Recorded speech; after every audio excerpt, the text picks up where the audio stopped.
Coffee house আড্ডা, youth আড্ডা, pure আড্ডা, খোলা মেলা আড্ডা, মন ভালো করা আড্ডা। ইউথ আড্ডা, ইউথ আড্ডা, ইউথ আড্ডা। লেখাপড়া খেলাধুলা সবকিছুতে থাকি আমরা, সব কুল আর শ্যামকেও রাখি। পঞ্চকবি মনে রেখে বাংলা ব্যঙ্গ শুনি, বাড়িয়ে দিলে হাত আমরা বন্ধু হতে জানি। ইউথ আড্ডা, ইউথ আড্ডা, ইউথ আড্ডা, ইউথ আড্ডা,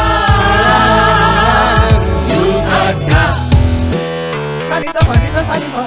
লেখাপড়া সবাইকে অনেক নমস্কার। আমার নাম সৌরদীপ সিনহা।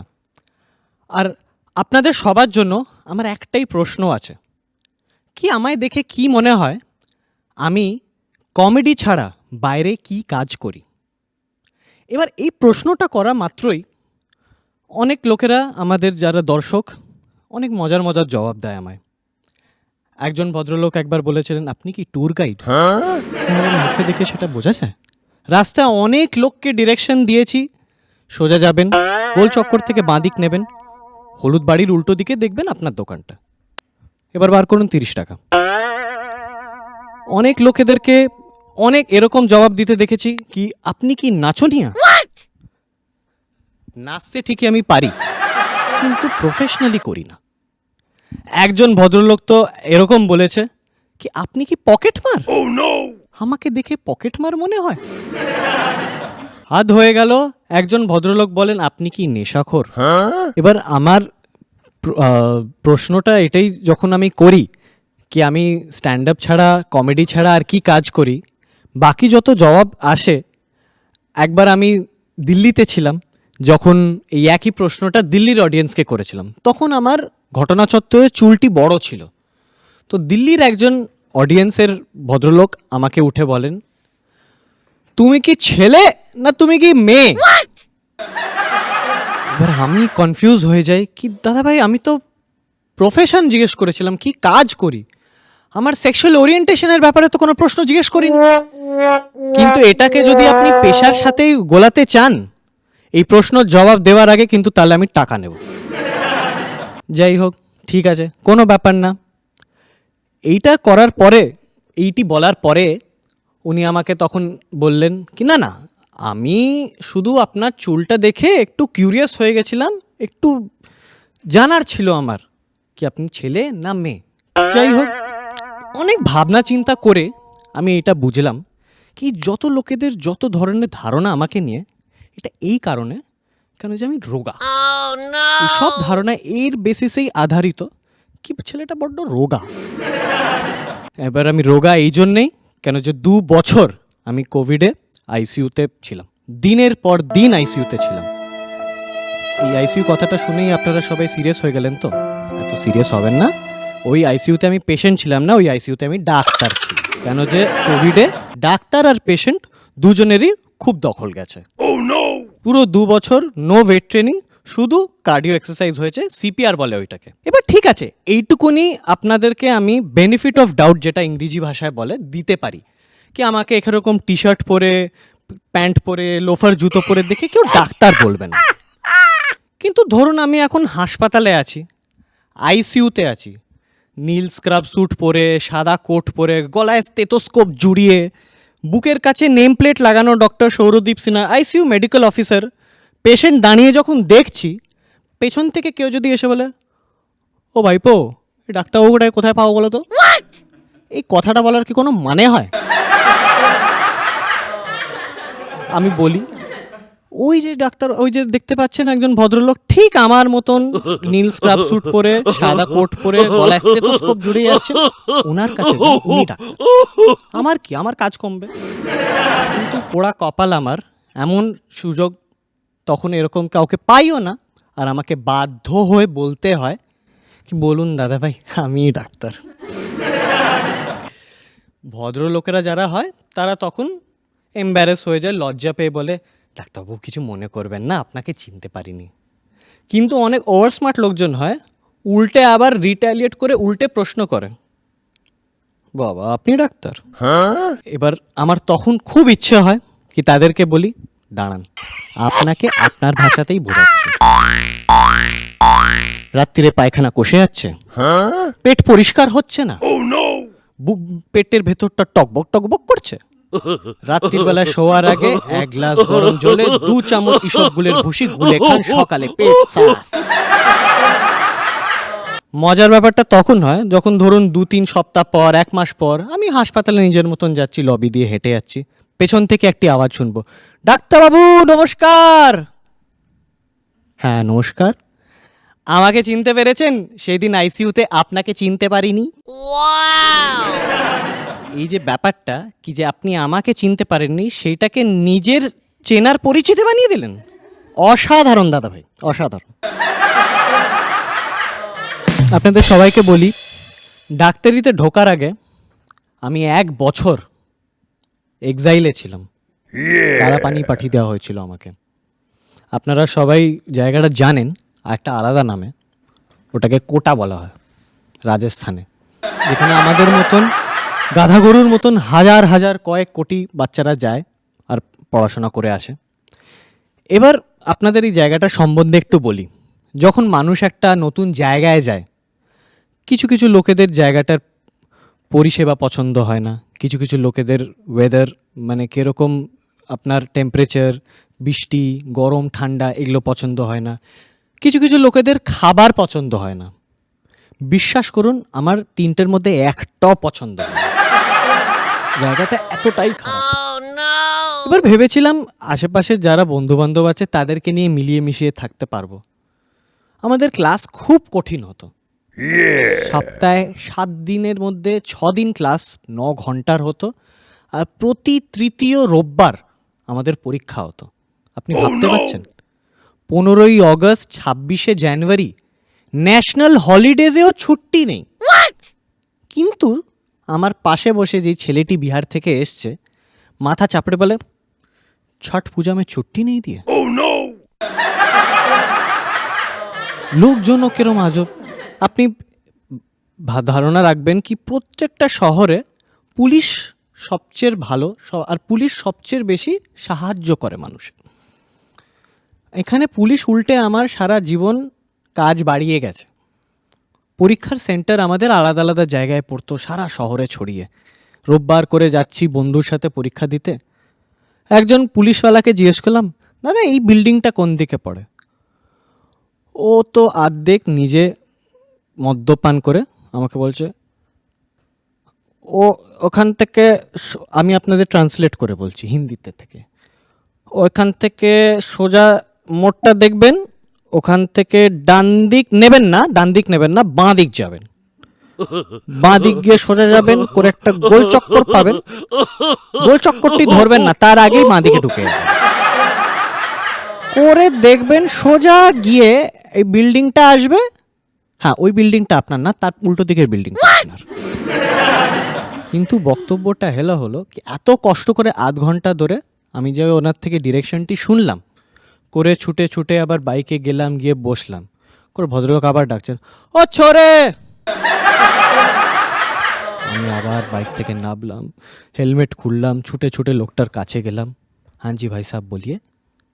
আমাকে উনি বলে, সমাজ মে আ গয়া না তনে? আমার বাড়িতে আমার মা বাবাও এই এক কাজে আছে, ঠিক আছে?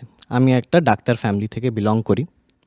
আমি যখন স্কুলে পড়তাম, আমার এক ক্লাসমেট স্কুলে আমার সঙ্গে যে, তার তখন দাদু মারা যায়।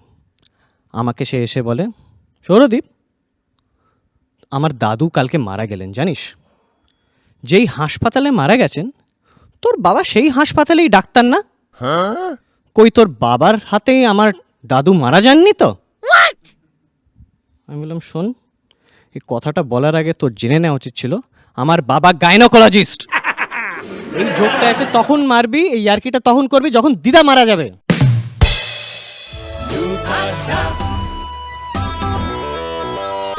এবার আমার মা হচ্ছেন মানসিক চিকিৎসক, যেটা ইংরেজিতে আমরা বলি ক্লিনিক্যাল সাইকোলজিস্ট অ্যান্ড থেরাপিস্ট, ঠিক?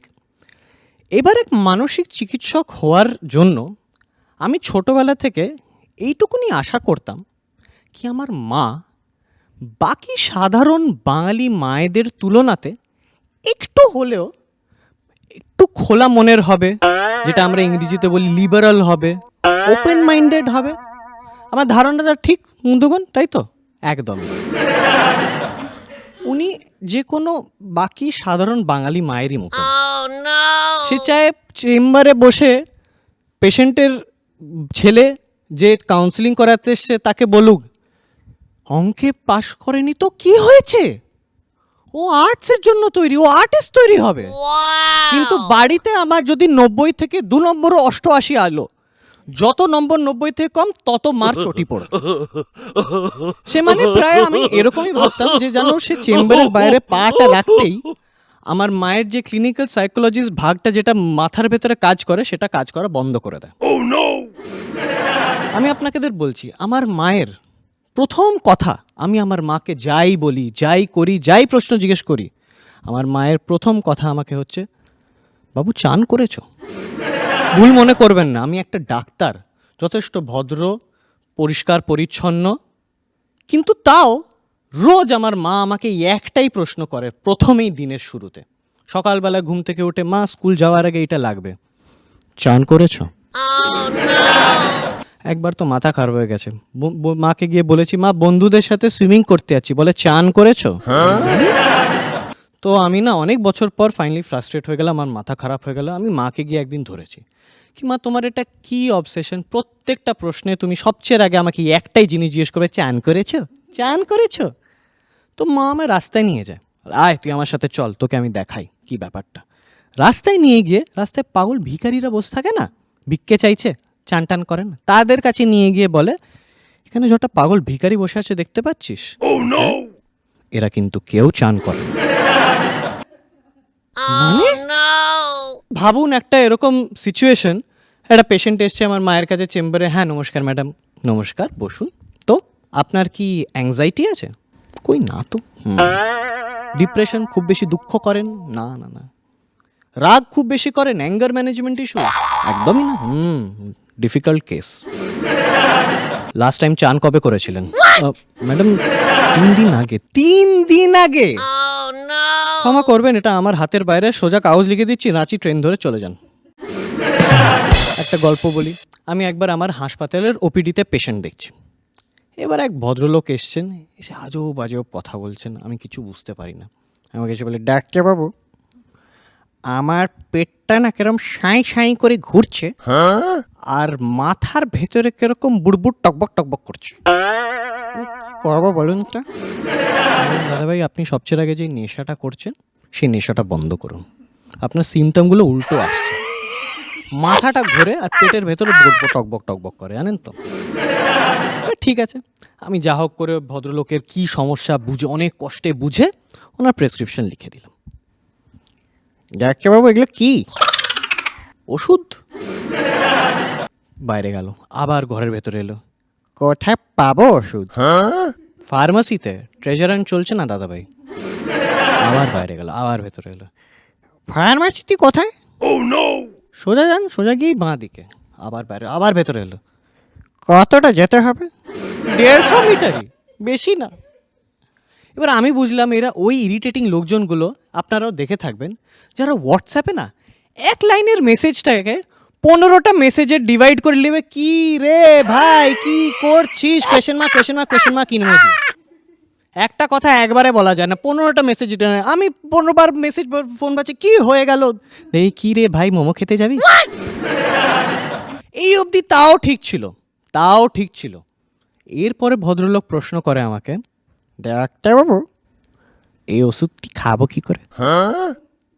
জল দিয়ে খাবেন, আপনি এতদিন হলুদ দুধ দিয়ে খাচ্ছিলেন না। আচ্ছা জল দিয়ে। এরপরে আরেকটা প্রশ্ন করলো, যেটা শুনে তো আমার মাথা খারাপই হয়ে গেল। আমাকে বলে, ডাক্তারবাবু জলটাও কি এখান থেকে নিয়ে যাবো? আপনি কি রাজস্থানের মরুভূমি থেকে এসছেন, জলটি এখান থেকে কেন নিয়ে যাবেন? উনি আবার উল্টে যুক্তি দিলেন আমাকে, কি ডাক্তারবাবু আমি ভাবলাম এই ওষুধটার সাথে কিছু আলাদা জল খেতে হয়, বুঝতে পারছি। আমি ওনাকে বললাম কি, তাহলে একটা কাজ করুন দাদাভাই, আপনি এই ওষুধের সাথে জল তো নিয়ে জানি, হাওয়াও নিয়ে জানি হাসপাতালের। ভদ্রলোক তো আমার মজাটা বুঝলেন না, উল্টে বলেন ওই আপনার পেছনে যে অক্সিজেনের সিলিন্ডারটা আছে তুলে নিয়ে যাই কি?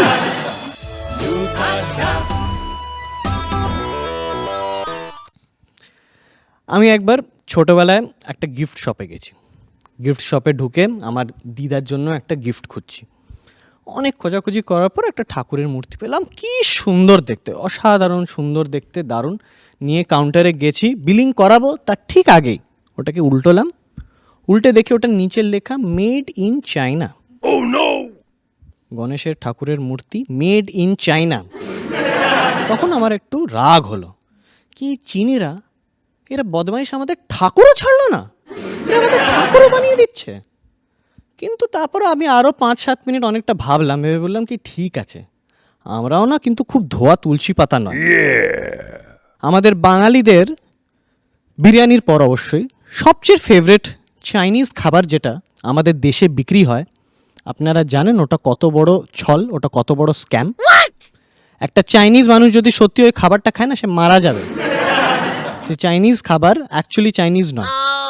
আমি এই জন্য বলছি কেন যে আমি চাইনা গেছি। আপনারা স্টুডেন্ট সেকশন প্রোগ্রাম কি হয় জানেন?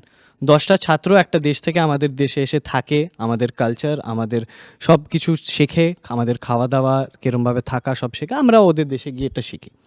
এবার ওদের ডেলিগেশন যখন আমাদের শহরে এসছিল, আমরা ওদের চাইনিজ খাবার খাওয়াতে একটা আমাদের শহরের সবচেয়ে ভালো রেস্টুরেন্ট যেটা, সেখানে নিয়ে গেছি।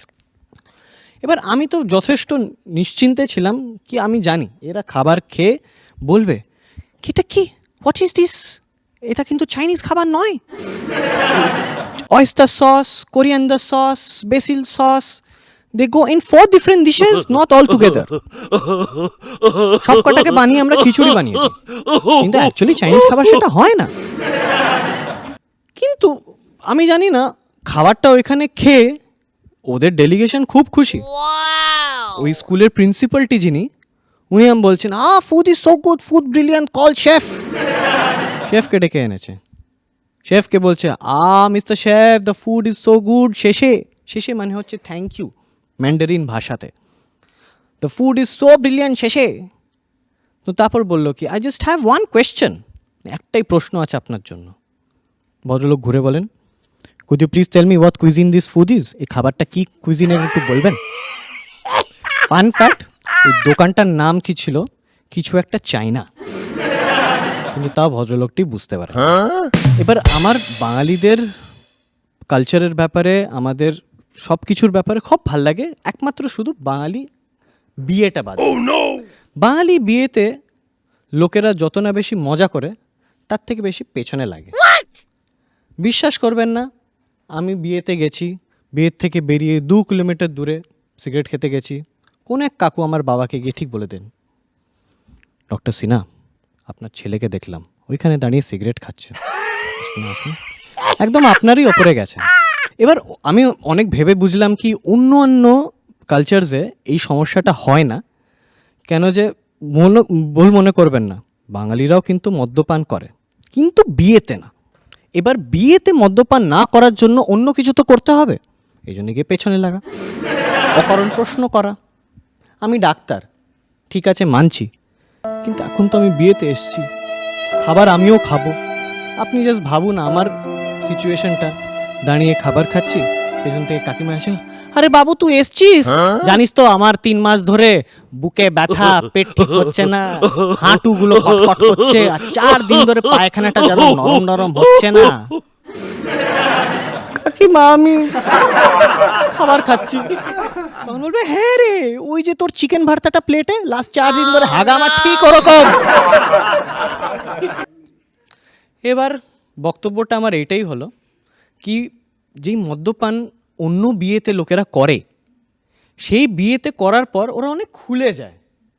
যেই কাকুটি আমার বাবাকে গিয়ে নালিশ করে এসছিলেন কি তোমার ছেলে সিগারেট খাচ্ছিল, মদ্যপান যদি করে থাকতেন বন্ধুগণ, আমি আপনাকে বলছি 2টো ড্রিঙ্কের পর ঠিক আমাকে এসে বলতেন বাবু একটা সিগারেট আমাকেও খাওয়ানো।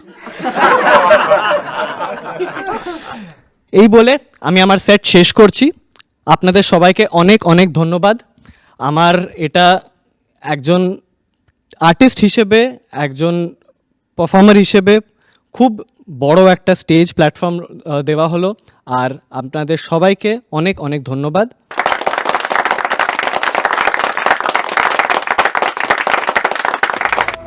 স্বল্প একটু গল্প হলে দিনটা জমে ক্ষীর, শহর থেকে পালিয়ে করি ইনস্টাগ্রামে ভিড়, পায়ে পায়ে কাছে দূরে ব্লগ করি ঘুরে, লক্ষ্য ভেদ করে ফেলি স্বপ্নগুলো জুড়ে।